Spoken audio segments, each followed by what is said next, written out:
দিনাজপুরের হিলি স্থলবন্দর দিয়ে ভারতে পণ্য রফতানি ফের শুরু হয়েছে। ভারতের অভ্যন্তরে কোয়ারেন্টাইন অফিস না থাকা ও কাস্টমসের ঊর্ধ্বতন কর্মকর্তার অফিস বন্দরের বাইরে থাকায় পণ্য রফতানিতে সময় বেশি লাগছে। দুদেশের সরকারের সাথে আলোচনার মাধ্যমে এসব সমস্যা নিরসন হলে রফতানির পরিমাণ বাড়বে বলে জানান ব্যবসায়ীরা। হিলি রিপোর্টার হালিমাল রাজির পাঠানো তথ্য এবং ছবি নিয়ে ডেস্ক রিপোর্ট। দীর্ঘদিন পর আবারও বন্দর দিয়ে ভারতে পণ্য রপ্তানি শুরু হয়েছে। সম্প্রতি rice brand, mango juice, toast biscuit, ঝুট কাপড়, নুডলস সহ বিভিন্ন বেকারি পণ্য রপ্তানি হচ্ছে। ভারত সরকারের বিভিন্ন নিষেধাজ্ঞার কারণে বাংলাদেশি পণ্য রপ্তানি শূন্য কোঠায় নেমে এসেছিল। সম্প্রতি কিছু পণ্য আমদানি শুরু হয় আশার আলো দেখছেন রপ্তানিকারকরা। তবে কোয়ারেন্টাইন ও হিউম্যান কোটেশন সার্টিফিকেটের অফিস না থাকায় রপ্তানিতে জটিলতা তৈরি হয়েছে বলে জানান তারা। কদিন ধরে রপ্তানিটা হচ্ছে, এই ধারা যদি অব্যাহত রাখতে হয় তাহলে বাংলাদেশ সরকার বা ইন্ডিয়ান সরকারের সঙ্গে আলোচনায় এটার সমন্বয় করে এবং আন্তরিকতার মধ্য দিয়েই এই ধারা অব্যাহত রাখা সম্ভব।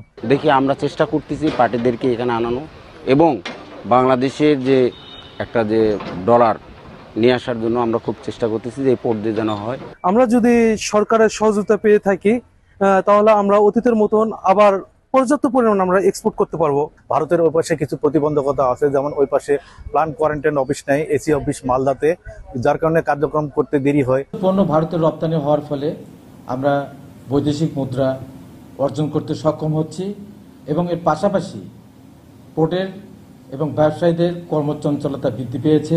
এটা তো অবশ্যই আমাদের জন্য এটা আনন্দদায়ক। হাকিমপুর স্থলবন্দর দিয়ে আপনার রপ্তানি কার্যক্রম শুরু হয়েছে, এটা তো ব্যবসায়িকদের জন্য অনেক ভালো একটা সুখবর এবং এতে আমাদের অনেক কর্মসংস্থানের ব্যবস্থা হয়েছে।